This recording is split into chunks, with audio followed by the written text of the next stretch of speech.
Tinggi yang lain. Nah, ini yang akan kita ubah. Di mana sebenarnya biaya pemerintah atau biaya dari APBN ini sebenarnya cukup untuk meningkatkan kapasitas perguruan tinggi kita supaya daya serap mereka, daya tampung mereka itu semakin tinggi dan semakin banyak warga Indonesia yang bisa mendapatkan akses ke perguruan tinggi yang murah, ya tidak gratis tetapi terjangkau oleh semua dan kita tidak perlu pakai kartu macam-macam. Ya kan, siapapun yang mampu masuk perguruan tinggi itu adalah hak mereka dan mereka mampu mendapatkan pendidikan tinggi dengan biaya yang terjangkau. Oke, kita pantau langsung situasi terkini di JCC Senayan tampaknya. Ya, ini paslon nomor urut 2 sepertinya sudah hadir sudah di baru saja lokasi tiba. debat, baru saja tiba. Kita akan lihat ini adalah iring-iringan dari paslon nomor urut 2. Pak Prabowo dan juga Mas Gibran sudah bersiap untuk disambut oleh para petinggi dari TV penyelenggara sebelum mereka menuju ke red carpet dan menyatakan konferensi pers sebelum debat. Betul. Bang Rey, Anda punya ekspektasi khusus tidak untuk debat pamungkas Capres Pemilu 2024 ini? Yang pasti kan semua paslon menurut saya akan mengeluarkan semua jurus lah ya untuk dapat memikat para pemilih. Pertama, bukan saja supaya kelihatan mereka tentu mendapatkan suara, tapi itu juga yang paling memungkinkan mereka ke bawah nanti sampai hari H. Ini kan dekat sekali jaraknya ya. Kalau misalnya mereka dikenang-kenang terus, diingat-ingat terus, bisa sangat itu mempengaruhi pemilih nanti di hari H gitu. Oleh karena itu, saya pikir mereka bertiga sudah memiliki strategi khusus ya. Itu pertama.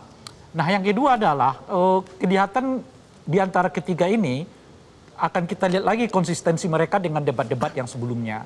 Mereka berada di mana, mereka dalam posisi apa, mereka juga membicarakan apa, akan kita lihat. Misalnya 01 apakah akan konsisten dengan ide-ide tentang perubahannya gitu ya, 02 tentang keberlanjutannya, dan 03 keberlanjutan plusnya gitu ya. Apakah itu akan sama atau tidak dan seterusnya gitu ya.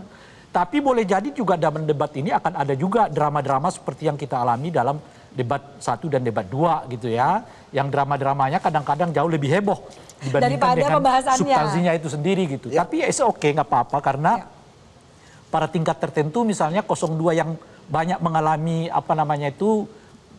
pendramaan itu gitu ya.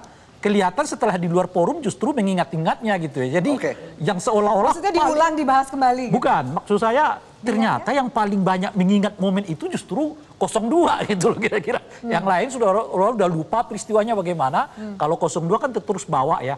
Bahkan sehingga saya sampai pidato kemarin masih juga ada komentar yang masih mengomentari soal kemungkinan debat yang terakhir ini gitu.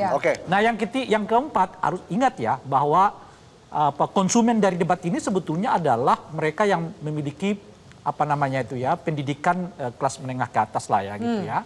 Oleh karena itu ya tampilan memang juga harus diarahkan ke sana. Dan kira-kira kita masih memiliki sekitar 7-8 undecided voters yang umumnya itu menurut saya menunggu debat terakhir ini.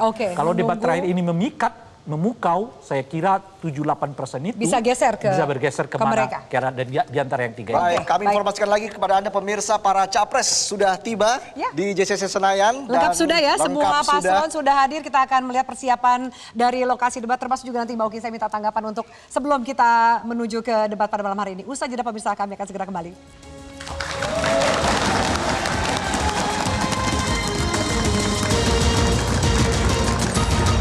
Jelajahi cara baru mendapatkan informasi. Download Metro TV Extend sekarang.